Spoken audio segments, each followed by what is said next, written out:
Bij een onrieding op de Enson bij Snits is vannacht een motorrijder verongelokken. Het gaat om een 48-jarige man uit Hippolytushof.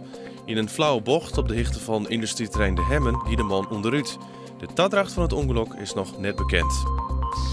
De oproep om messen bij de politie in te leveren had in Friesland 147 stekwapens opsmieten. Een goed resultaat, zo vindt de politie. De meeste messen binnen in Dokkum inleveren, goed 30. De politie denkt dat het gaat om een collectie van een slachter. Het kabinet moet hem ervoor inzetten om de beddenzorg in ziekenhuis de Sionsberg in Dokkum te behouden. Dat wil de fractie van de SP in de Tweede Kamer. Nevens de partij is het zoveelste voorbeeld van een ziekenhuis dat verloskundige zorg skrost. FC Grains had haar trainer Pieter Hustra dienjoen.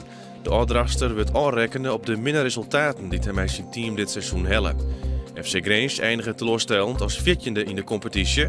Hustra volgt in 2010 Ron Jans op als haar trainer. Joenen vannacht Rijn met een temperatuur van 14 graden. Morgen is het bewolkt, meest droog en 15 graden.